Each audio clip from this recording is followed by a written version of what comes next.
الحمد لله رب العالمين الرحمن الرحيم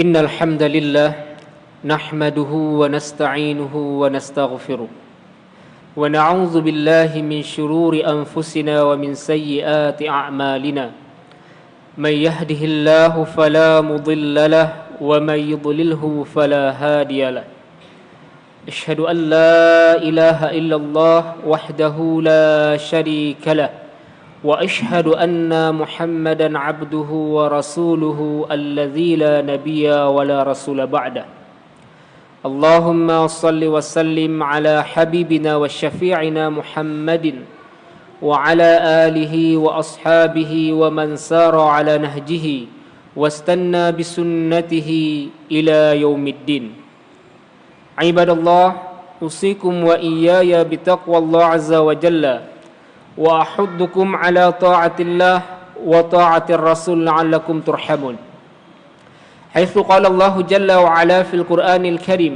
بعد أعوذ بالله من الشيطان الرجيم بسم الله الرحمن الرحيم يا أيها الذين آمنوا اتقوا الله حق تقاته ولا تموتن إلا وأنتم مسلمون وقال أيضا يا أيها الناس اتقوا ربكم الذي خلقكم من نفس واحدة وخلق منها زوجها وبث منهما رجالا كثيرا ونساء واتقوا الله الذي تساءلون به والأرحام إن الله كان عليكم رقيبا وقال أيضا يا أيها الذين آمنوا اتقوا الله وقولوا قولا سديدا يصلح لكم أعمالكم ويغفر لكم ذنوبكم ومن يطع الله ورسوله فقد فاز فوزا عظيما أما بعد فإن أصدق الحديث كتاب الله عز وجل وخير الهدي هدي محمد صلى الله عليه وسلم وشر الأمور محدثاتها وكل محدثة بدعة وكل بدعة ضلالة وكل ضلالة في النار Ma'asyiral muslimin rahimakumullah, marilah di kesempatan yang terbaik ini kita senantiasa meningkatkan keimanan dan ketakwaan kepada Allah Subhanahu wa taala. Iman dan takwa merupakan sebaik-baik bekal untuk meraih kehidupan yang sesungguhnya, kehidupan di mana Allah Subhanahu wa taala yang hanya menyediakan dua tempat tinggal, fariqun fil jannah wa fariqun fis sa'ir, satu kelompok dalam syurga Allah Subhanahu wa taala yang penuh dengan kenikmatan, dan satu kelompok dalam neraka Allah Subhanahu wa taala yang penuh dengan kehinaan dan azab Allah Subhanahu wa taala yang sangat pedih. Oleh karena itu jamaah sekalian Allah Subhanahu wa taala, marilah di kesempatan yang singkat ini, di kehidupan yang singkat ini, kita mempersiapkan bekal-bekal terbaik kita untuk meraih kehidupan yang selama-lamanya. Sungguh, kehidupan selama-lamanya adalah buah dari apa yang kita lakukan dari kehidupan yang singkat ini. Selawat dan salam semoga senantiasa tercurahkan kepada Rasulullah Muhammad sallallahu alaihi wasallam, juga kepada keluarga dan sahabat-sahabat beliau serta orang-orang yang senantiasa istiqamah di atas sunnah Rasulullah sallallahu alaihi wasallam dan para sahabat hingga hari kiamat. Ma'asyiral muslimin rahimakumullah,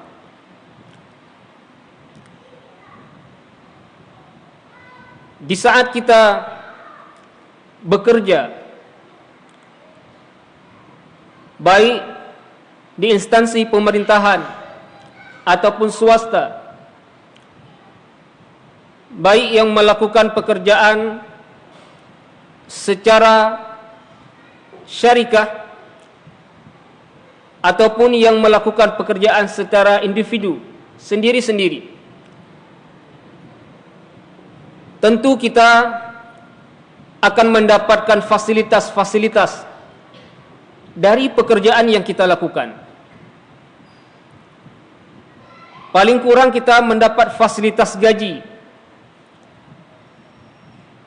Bahkan ada di antara kita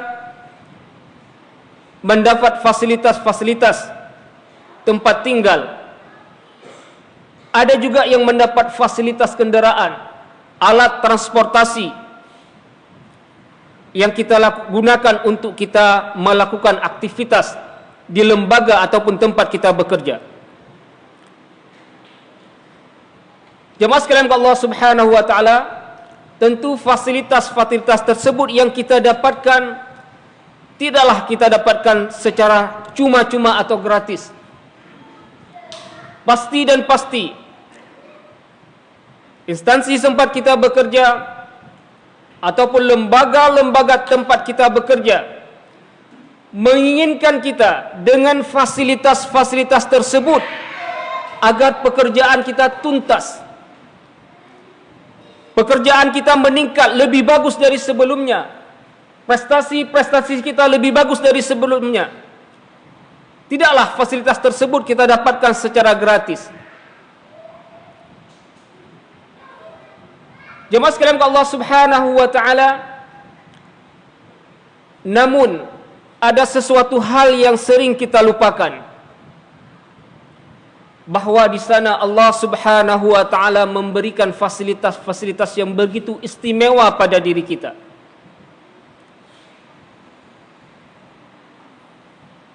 Yang mana fasilitas-fasilitas yang Allah berikan kepada kita tidak bisa diganti dengan gaji yang kita dapat di tempat kita bekerja. Tidak bisa diganti dengan fasilitas-fasilitas yang kita dapat dari tempat kita bekerja. Allah Subhanahu wa taala memberikan fasilitas pada diri kita. Allah berikan tangan.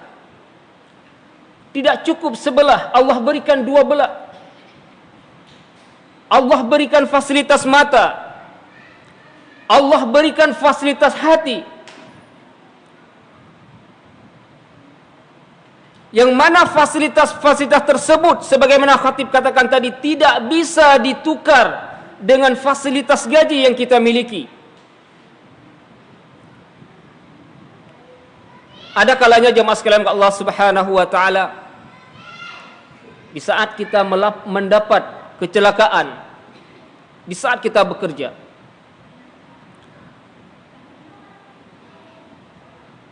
paling-paling lembaga tempat kita bekerja, mereka hanya memberikan pesangon dan mengatakan, mohon maaf, Bapak tidak bisa lagi kami pekerjakan, karena Bapak memang sudah tidak mampu lagi untuk bekerja.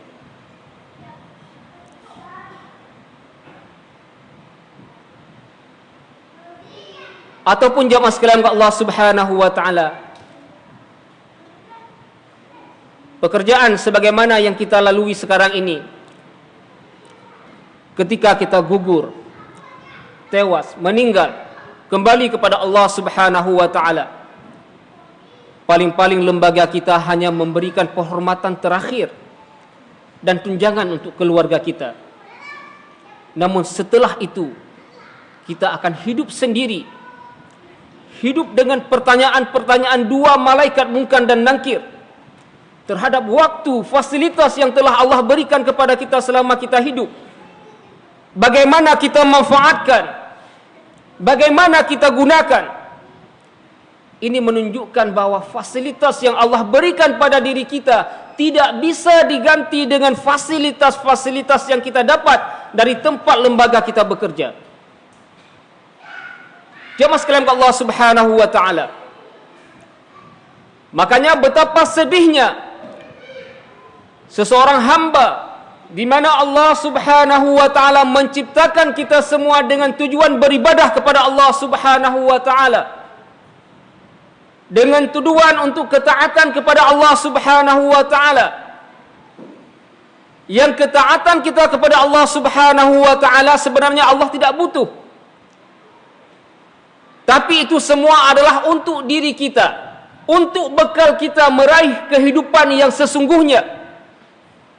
Betapa sedihnya apabila ada di antara kita dengan fasilitas-fasilitas tersebut yang Allah berikan kepada kita, kita gunakan dalam kemaksiatan kepada Allah Subhanahu wa taala.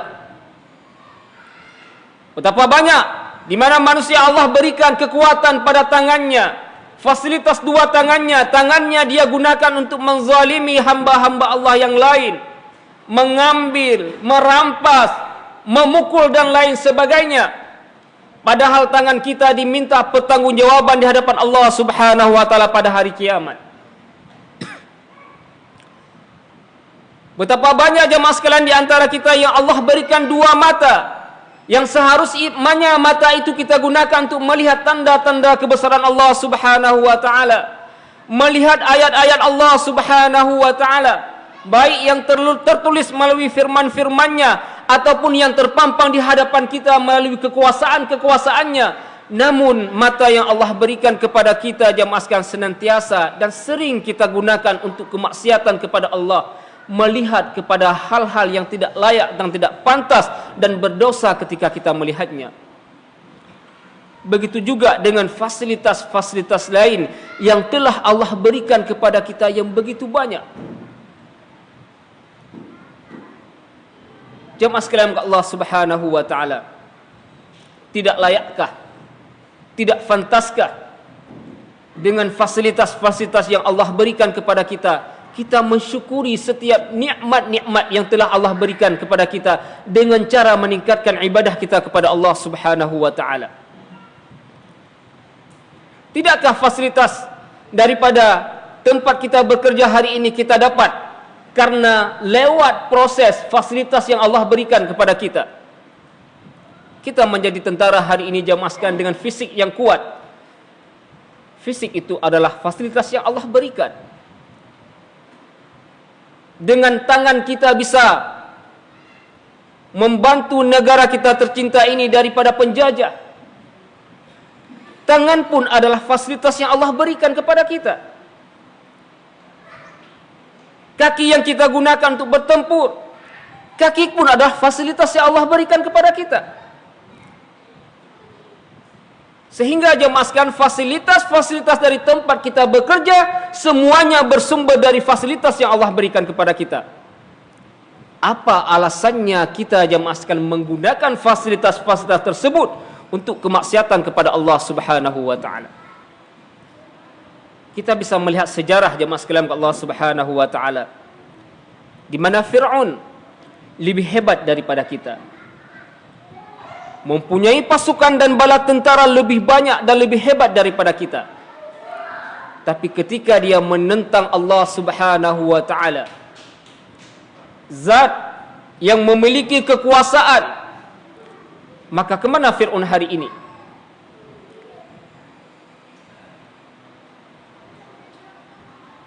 Bahkan jemaah sekalian, saking hinanya Fir'aun, tidak ada manusia di muka bumi ini yang sudi memberi nama anak dengan nama Fir'aun. Oleh karena itu jemaah sekalian Allah Subhanahu wa taala, khatib mengajak khatib sendiri dan jemaah sekalian, marilah kita memanfaatkan fasilitas-fasilitas yang Allah berikan kepada kita untuk ketaatan kepada Allah Subhanahu wa taala. Karena hanya dengan model itu adalah bukti kesyukuran kita kepada Allah Subhanahu wa taala. Suatu ketika Aisyah radhiyallahu anha terbangun dari tidurnya dan melihat Rasulullah sallallahu alaihi wasallam melakukan salat malam hingga kakinya bengkak. Sehingga Aisyah radhiyallahu anha berkata kepada Rasulullah sallallahu alaihi wasallam, "Wahai Rasulullah, bukankah engkau adalah seorang hamba yang telah dijamin syurga oleh Allah Subhanahu wa taala? Hamba yang dijanjikan ampunan terhadap dosa-dosa yang terdahulu dan hamba yang dijanjikan ampunan terhadap dosa-dosa yang akan datang. Mengapa anda melakukan sedemikian rupa sehingga salat sampai kaki anda bengkak?" Rasulullah mengatakan, "Afala akunu 'abdan syakura? Tidakkah engkau menyukai bahawa aku menjadi hamba-hamba Allah yang pandai bersyukur kepada Allah Subhanahu wa taala?" Kalau Rasulullah dijamin syurga, begitu ibadahnya, begitu kesyukurannya kepada Allah Subhanahu wa taala, maka apalagi dengan kita yang belum pada hari ini satu ayat pun turun menyebutkan kemuliaan kita, satu hadis pun turun menyebutkan bahawa kita layak masuk syurga Allah Subhanahu wa taala, maka lebih pantas lagi kesyukuran kita kepada Allah Subhanahu wa taala lewat ibadah-ibadah yang kita lakukan dan penghambaan diri kita kepada Allah Subhanahu wa taala. Mudah-mudahan apa yang khatib sampaikan pada hari ini bisa bermanfaat kepada khatib sendiri dan bagi jemaah sekalian. Marilah kita senantiasa termasuk hamba-hamba Allah yang sedikit, yaitu hamba-hamba Allah yang bersyukur kepada Allah Subhanahu wa taala, karena betapa banyak dalam ayat Allah Subhanahu wa taala menyebutkan golongan-golongan yang sedikit tersebut adalah golongan-golongan yang terbaik. Qalilan ma tashkurun, sangat sedikit orang-orang yang bersyukur. Qalilan ma yatazakkarun, sangat sedikit orang-orang yang mengingat akan Allah Subhanahu wa taala. Aqulu qawli hadza, barakallahu li wa lakum fil Qur'anil azim, wa nafa'ani wa iyyakum bima fihi minal ayati wa dzikril hakim, wa taqabbala minni wa minkum tilawatahu innahu huwal ghafurur rahim.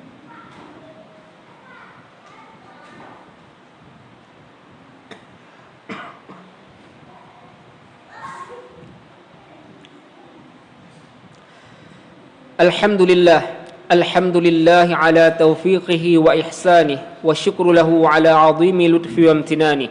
Ashhadu an la ilaha illallah wahdahu la syarika lah ta'ziman li sya'nih, wa ashhadu anna Muhammadan abduhu wa rasuluh ad-da'i ila ridwanih.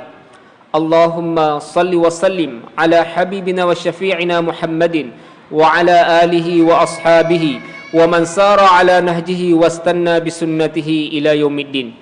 Ibadallah, usikum wa iyaya bitaqwallah azza wa jalla, wa ahuddukum ala ta'atillah wa ta'ati rasul la'allakum turhamun. Haitsu qala Allah jalla wa ala fil Qur'anil Karim ba'da a'udzu billahi minasy syaithanir rajim. Bismillahirrahmanirrahim. Wal 'asri innal insana lafi khusrin illa alladhina amanu wa 'amilus salihat wa tawassaw bil haqq wa tawassaw bis sabr. وقال أيضا إن الله وملائكته يصلون على النبي يا أيها الذين آمنوا صلوا عليه وسلموا تسليما. اللهم صل على محمد وعلى آل محمد كما صليت على إبراهيم وعلى آل إبراهيم وبارك على محمد وعلى آل محمد كما باركت على إبراهيم وعلى آل إبراهيم إنك حميد مجيد. اللهم اغفر للمسلمين والمسلمات والمؤمنين والمؤمنات الأحياء منهم والأموات. اللهم لا تدع لنا ذنبا إلا غفرته ولا هما إلا فرجته ولا دينا إلا قضيته ولا حاجة من حوائج الدنيا والآخرة إلا قضيتها يا أرحم الراحمين. اللهم أصلح لنا ديننا الذي هو عصمة أمرنا، وأصلح لنا دنيانا التي فيها معاشنا، وأصلح لنا آخرتنا التي إليها معادنا، واجعل الحياة زيادة لنا في كل خير، واجعل الموت راحة لنا من كل شر. اللهم أعز الإسلام والمسلمين، اللهم أعز الإسلام والمسلمين، اللهم أعز الإسلام والمسلمين وأهلك الكفرة والمنافقين. اللهم انصر إخواننا في سوريا، اللهم انصر إخواننا في فلسطين، اللهم انصر إخواننا في كل مكان. ربنا ظلمنا أنفسنا وإن لم تغفر لنا وترحمنا لنكونن من الخاسرين. ربنا هب لنا من أزواجنا وذرياتنا قرة أعين واجعلنا للمتقين إماما. ربنا آتنا في الدنيا حسنة وفي الآخرة حسنة وقنا عذاب النار. ولذكر الله أكبر والله يعلم ما تسمعون. أقيموا الصلاة.